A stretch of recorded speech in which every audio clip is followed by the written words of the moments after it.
recording has started. So, I kind of wanted to talk a little bit about my most recent disappearance. And I wanted to just kind of, because I know I like to stray off a little bit, commenting on what you guys are saying and such, and I wanted something to keep me focused that makes it available for everyone on Twitch, YouTube, and depending on how long of a video this ends up being, possibly put it on Instagram, Blue Skies, Threads, TikTok. Maybe I can even upload it onto Discord if Discord's friendly enough to let me do that. Probably not. Discord's a little bit of a bitch. But if it doesn't let me do that, then I can post the script everywhere. That way it's uniform. There's no change in information. So I know many of you guys have questions and probably were not too surprised that I've been gone for a while. But I want to be as transparent with you as possible, especially because y'all been so supportive. So I did prepare this script to help explain everything. I'm actually reading from the script right now so that I don't lose track of the timeline or miss any important details. So I'm sorry this is a little bit long, but I'll be posting it on, like I said, Blue Sky, Instagram, TikTok, Threads, Discord, assuming all those platforms allow me to post a longer video. If not, I'll post the script itself.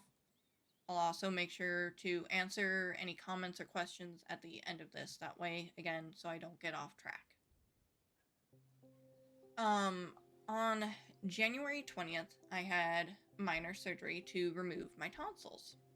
I was upfront with you all, letting you know that I needed to take some time off from streaming to recover. The surgery itself went fine, but there were some unexpected challenges during my healing process, so I ended up being away from content creation a lot longer than I originally expected. If you're in my Discord, I explained this. If not, the TLDR is that I had some random bleeding one night and almost had to go to the emergency room for it. And right when we were about to leave, thankfully the bleeding did stop. I wasn't able to talk for nearly 2 weeks. It was hard to speak for another 2 weeks, roughly, give or take. As you can hear, though, I'm doing much better. Shifting into February, there are parts of this story I actually can't legally talk about. But I can tell you that by the end of February, we had a new supervisor at work who made a lot of changes really quickly. Those changes led to me being pretty burned out after work every day. During the time between January and February, my mental health took a serious dive. It had been I had been struggling before, in part because of the surgery, and it also is a big reason I took an extended break. For the first time in almost 9 years, I found myself struggling with suicidal thoughts again. At first, I thought it was just a rough patch in my bipolar, and that I'd get through it, but things didn't improve. I spent many nights crying, refusing to eat, to watch TV, to play games, or even practice my belly dancing. I just couldn't. Around the end of February, when our new supervisor came aboard, my husband made an appointment with my doctor. I don't know exactly what he said, but they got me in really quick. Now, as some of you know, I use an app called Finch. It's for my self-care. I've been consistent with it for about almost a year. One of the things that I can track on Finch is the PHQ-9, which is a test most common to, oh my gosh, words, which is the most common tool used by healthcare providers to assess depression. Show you. This is Finch app. It is not like showing very well on screen for some reason.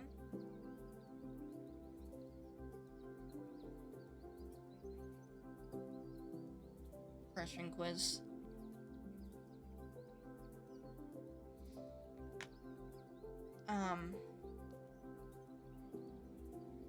It asks, the quiz asks things like, in the last 2 weeks, have you felt? When I noticed my mental health slipping, I started taking this test every 2 weeks and recording my scores. I won't go into the details of the scores, but they were very high. Way higher than we had ever felt comfortable with. So when I had my appointment with my doctor, the score was very high. It surprised my doctor, and he became just as concerned as my husband. We decided to make some changes to my medication. About 6 months ago, my doctor suspected that I might have a form of OCD called OCPD, obsessive compulsive personality disorder. It's different from OCD in that people with OCPD often don't realize they have a problem. They may resist the idea of having it. People with OCD generally know they have unwanted thoughts. That's how it was explained to me, at least. I'll admit, I resisted the idea at first, but I gave the medication a try. Unfortunately, I stopped taking it because it made me feel sick all the time. I couldn't tell if it helped, but I did feel like my mind was quieter when I was on it. For my recent appointment, my doctor prescribed me a new medication and increased my lamotrigine for my bipolar disorder. The new medication is something I can't pronounce, but it starts with Q, like the letter Q. The script will have the drug name listed. I started it that Friday night because I don't like taking new meds on a work night. But I did start the increase in lamotrigine the same night I had my appointment, since I am familiar with how it affects me. The lamotrigine increase took a couple days to kick in, but once it did, it helped a lot. I could do basic things again like clean, watch TV, and shower, but the new medication, it really helped in a different way. The new medication was prescribed for 3 reasons: to help me sleep better, to support the lamotrigine, and to ease some of my obsessive thoughts. The only issue with the new drug is that it knocks me out pretty quick. Within an hour, I'm out like a light. But for the first time in like almost 9 years, I'm actually getting restful sleep. That's huge for me because for as long as I can remember, my sleep was never truly restful. And I think it's also proof that I have OCPD, because I no longer have certain thoughts I used to think were just normal.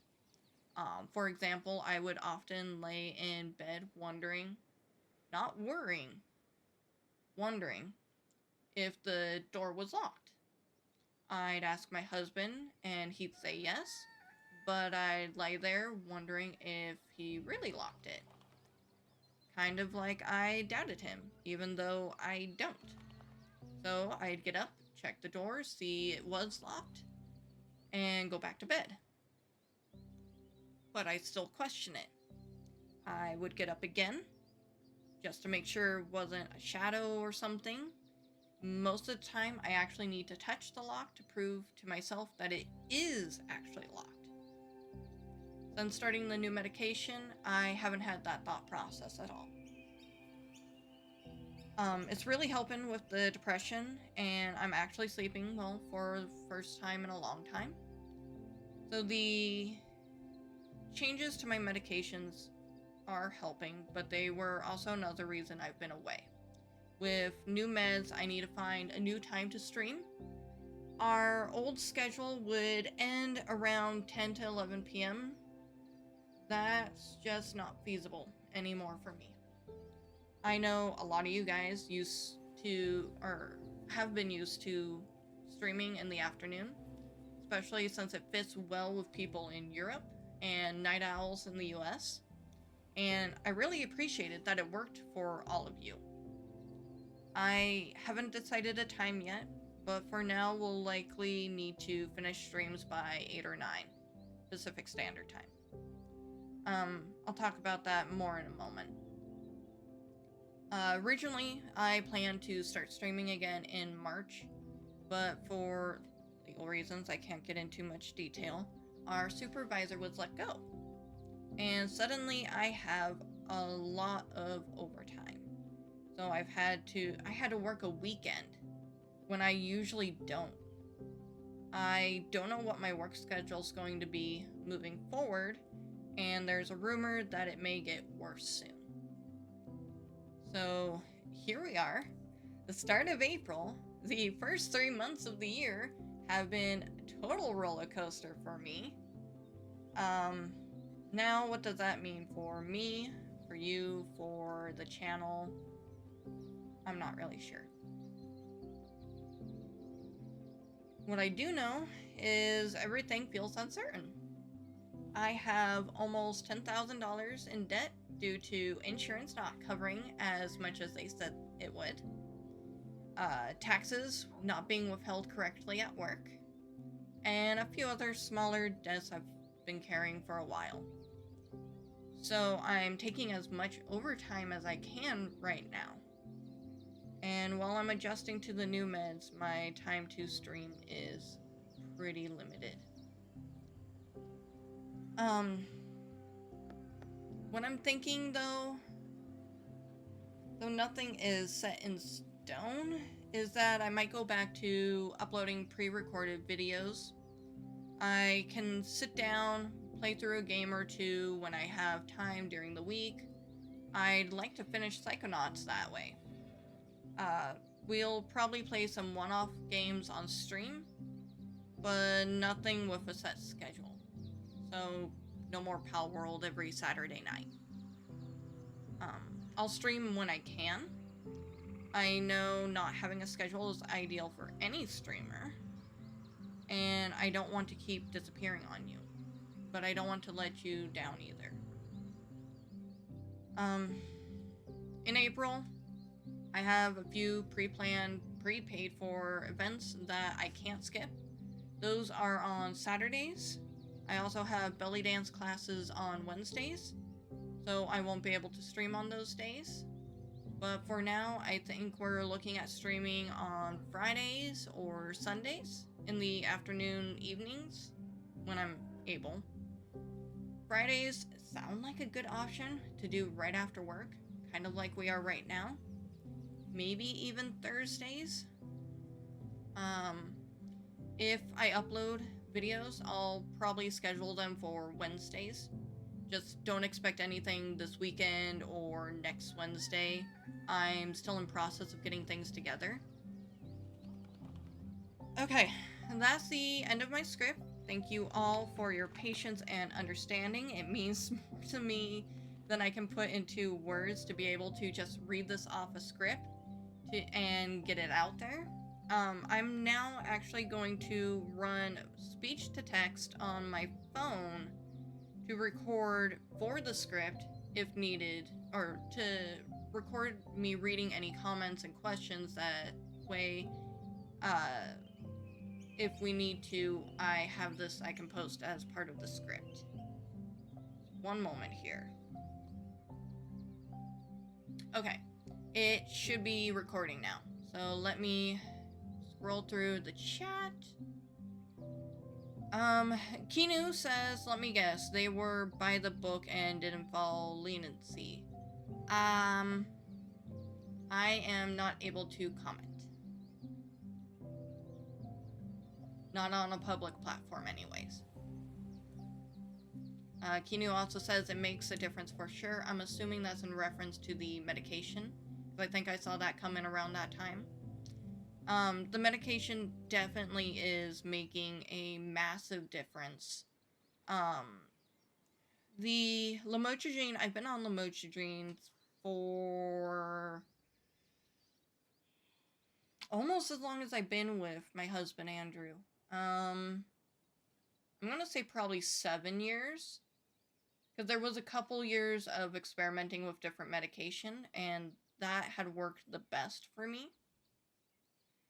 The med that they tried to put me on like 6 months ago was also an anti-anxiety medication, and I just constantly felt nauseous on it. So I just dropped it. I just stopped taking it. Didn't tell my doctor or anything that it didn't work, because I don't like going, as much as I love my doctor, I don't like going to the doctor's office for any reason.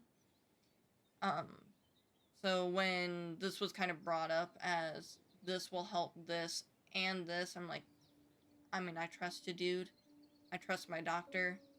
I'll take it. I'll try it. And dude, the first fucking night I took that med, I was out. I was like, you know when you take an edible, well, this is probably not super relatable to a lot, but you know when you take a indica edible and you get like that kind of high sleepy? I had that without the high. It was like hit you really hard, and it felt really good to sleep. So it's definitely supporting my lamotrigine as well, because if I take it a little too late, or even miss it, I actually feel a massive difference come the morning.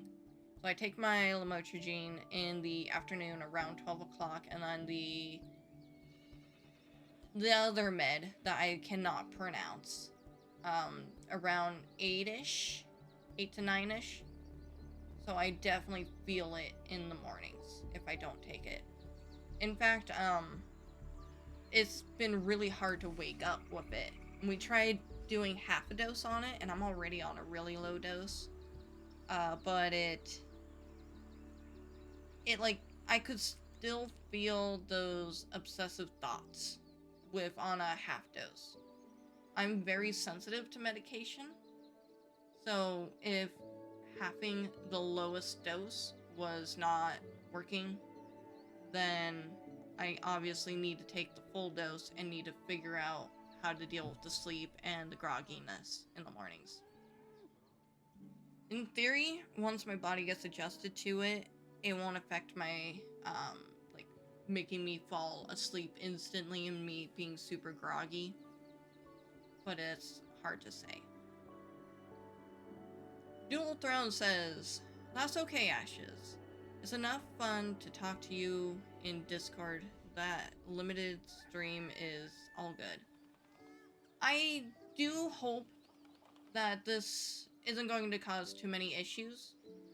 Because there's a lot of people that we only have communication with on YouTube and on Twitch. I actually have limited communication with some people who only watch my TikToks and my Instagrams and such. So trying to keep everyone in the loop is a little hard and keep the same kind of content going. It would be wonderful if everyone could join the Discord. I know not a lot of people are super into Discord, and I need to fucking just redo the rules. Fuck the lurker shit. I'll just kick you if you've been inactive for 6 months. Just screw that shit. If you're not chatting, then after 6 months, I can't even say that you're lurking. I'm just gonna change that and get rid of that whole process purging shit that I did. It was a great idea at the time, especially with how frequently I was streaming. People were joining the Discord constantly, but not interacting or doing anything in it. Yeah, here. It would be a lot easier if that was the case, but it's just not right now. That's why I'm recording this and hopefully going to be posting it, and hopefully it reaches enough people.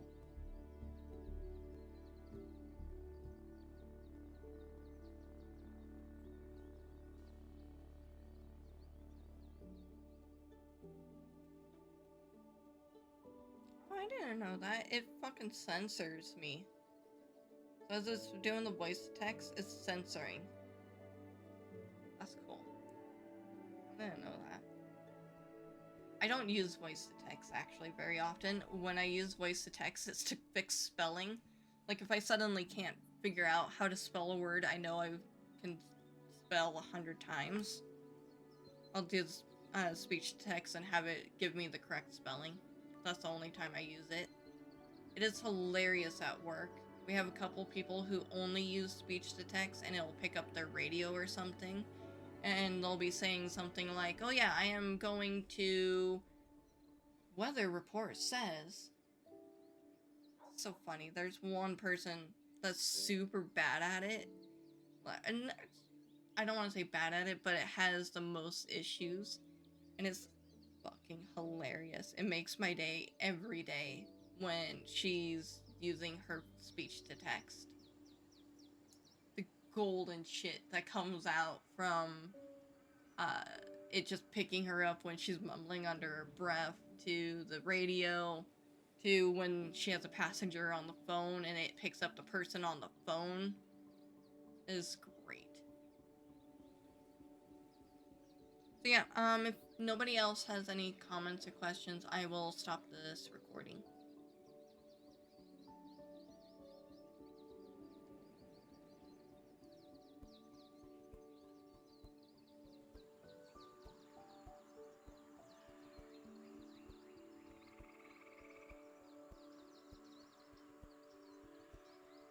Alright, I'm gonna take that as no one else has anything.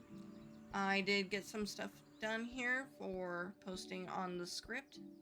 The script will somehow be available on Discord. This is way past its character limit, so I might just take screenshots and do that. And that's probably how I'm gonna have to post it on Instagram, Blue Skies, Threads. I don't know what TikTok will let me do, assuming I can. So we'll have to see on that. TikTok's a whole nother situation actually on its own. So, okay, this isn't a scripted. Let me start the recording again.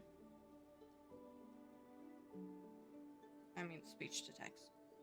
So the TikTok situation, because I've been away from TikTok longer than I have been streaming or any other content creation, I'm gonna touch base really quick on that, and this is completely off script.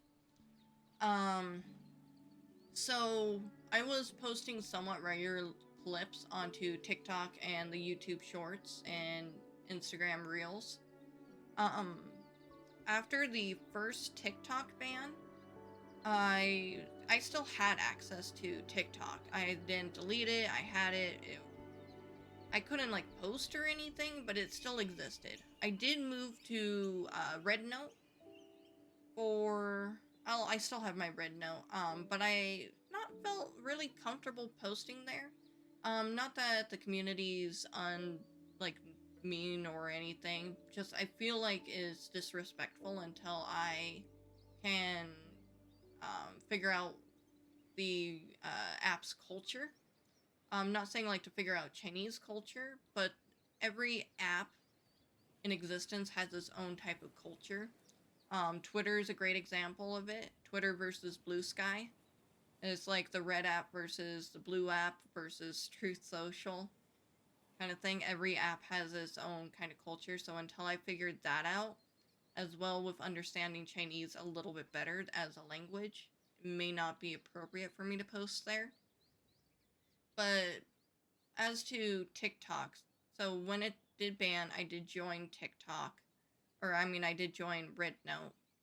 And then TikTok came back. And the thank you note that it did to President Trump actually kind of felt bad in my mouth. Like, I did not like that. The way it was worded didn't make me feel confident in TikTok anymore. Not in like a political sense, however, it did not affect the greatest in my opinion. But it just, something about it felt like it was bootlicking. Like, regardless of who you support, I'm not much for teachers' pets or bootlicking in any way. Not at work, not in my personal life, and not in my apps. I started to get over that a little bit, but it definitely just left this really sour taste in my mouth. So I kind of stepped away from TikTok for a little bit to evaluate if I want to continue using it or not. I feel it was a great tool to spread, not necessarily awareness, what's the word I want to use? To...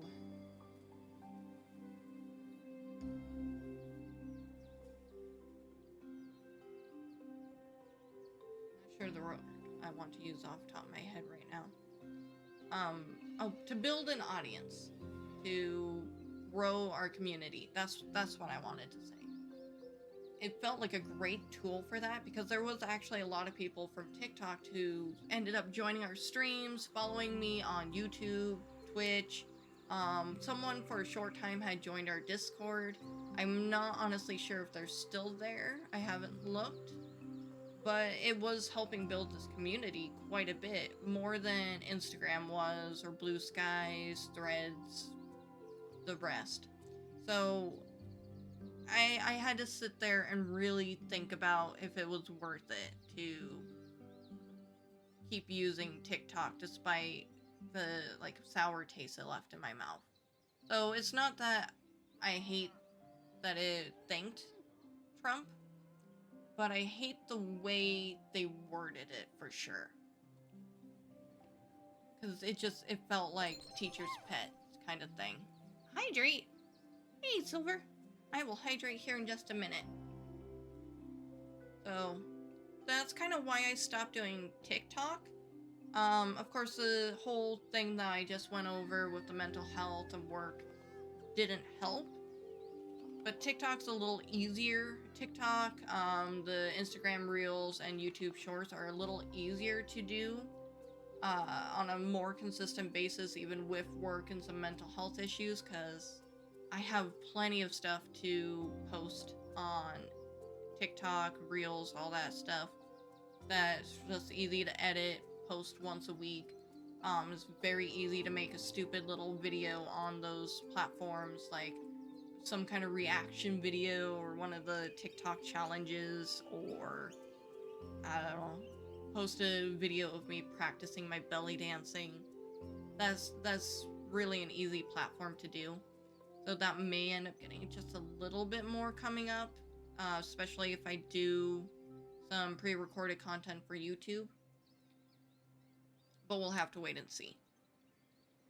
That, I'm not sure where I want to go, what direction I want to go with that right now.